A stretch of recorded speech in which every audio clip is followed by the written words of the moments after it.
pour l'instant, vous n'avez pas besoin de votre fichier. On va travailler sur le quadrillage. Donc, dans le chapitre 78, on a besoin de... vous allez d'abord travailler sur le quadrillage et ensuite, ce sera que de la révision sur addition posée, soustraction à retenue et multiplication comme on les a apprises hier. Avec, par exemple, 38 fois 2, c'est 30 fois 2 plus 8 fois 2. Voilà, donc ce sera de la révision et le quadrillage qui est nouveau. Alors, on avait vu normalement déjà le quadrillage quand on parlait de cases. Là, on parle des nœuds. C'est-à-dire que A, c'est pas la colonne A, c'est la ligne A. A, c'est cette ligne. B, c'est la ligne. C, c'est aussi la ligne. 6, je ne parle pas de la zone 6, de la ligne 6, je parle vraiment du trait. C'est le trait 6. 4, c'est pareil, c'est pas la zone qui est là ni la zone qui est là, c'est sur le trait. Du coup, si je trace un point, je trace mes points sur ce qu'on appelle des nœuds. Les nœuds, c'est chaque fois que les lignes se croisent. Ici, on a un nœud, ici, on a un nœud, ici, on a un nœud, ici, on a un nœud. Et donc, normalement, c'est assez facile au départ. Vous allez comprendre, par exemple, si je mets un point ici, le point noir se situe sur la ligne D et sur la ligne 7.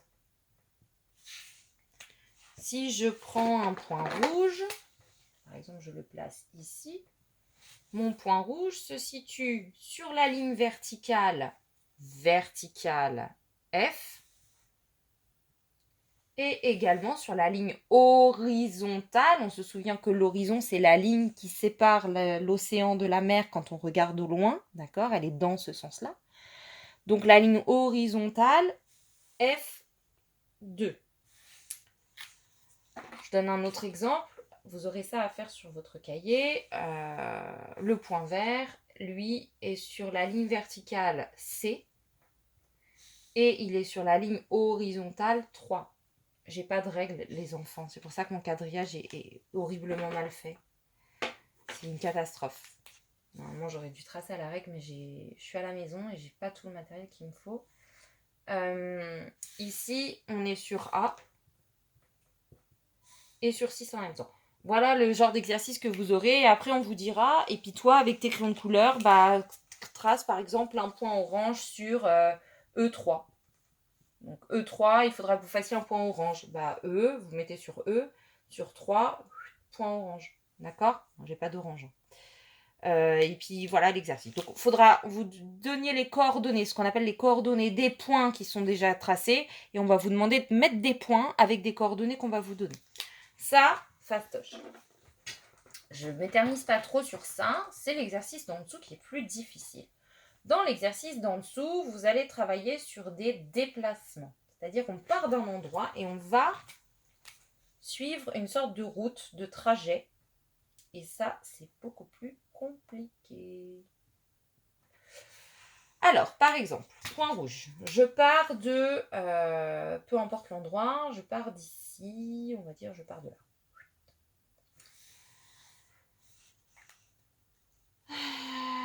Ils ont dessiné un chemin. En fait, il faut que vous compreniez que ce point, il se déplace pour arriver, par exemple, ici. D'accord? Mais en se déplaçant, qu'est-ce qu'il a fait? Il est d'abord monté. Monté. Ensuite, on a tourné à droite. Tourné à droite. On a tourné à droite. Puis, arrivé à ce nœud, qu'est-ce qu'on a fait? On a changé de direction, on est encore monté. Hop, on monte.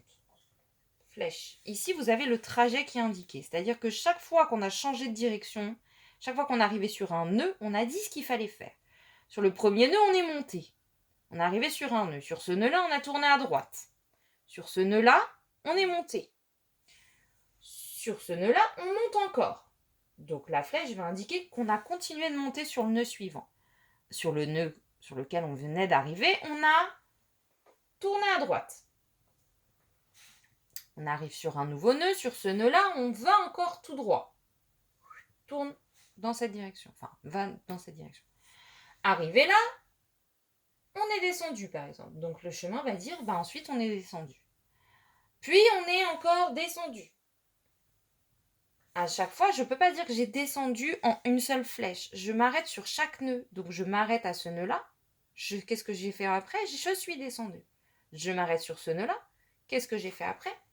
Je rencontre un nouveau nœud, mais je suis toujours encore descendu. Du coup, je fais 3 flèches pour descendre puisque je suis descendu sur 3 nœuds. Puis, j'ai pas la place, mais par exemple, j'ai tourné à droite. J'ai encore tourné à droite. Je continue mon chemin à côté. Je suis montée. Et je suis de nouveau montée. Et je reviens sur mon point rouge. Voilà mon chemin. D'accord? Voilà comment on code un chemin sur un quadrillage. Vous allez avoir ce travail.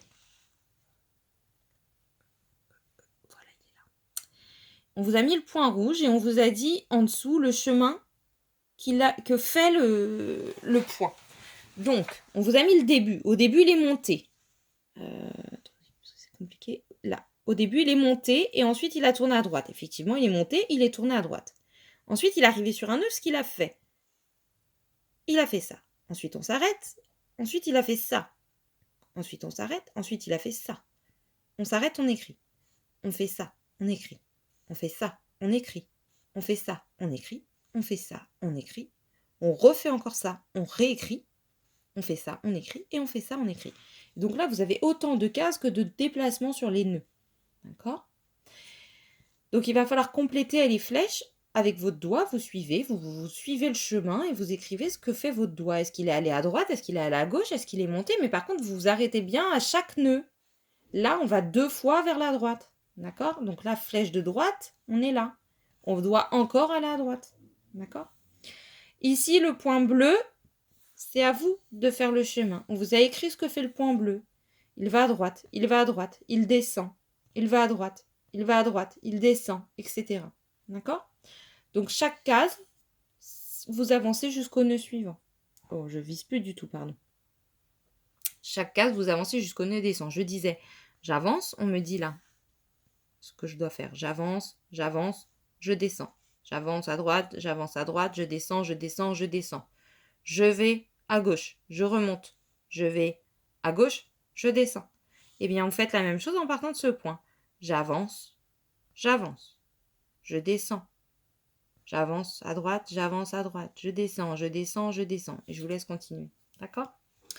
Et à côté, c'est la révision dont je vous ai parlé tout à l'heure. Voilà pour le chapitre 78. Bon courage!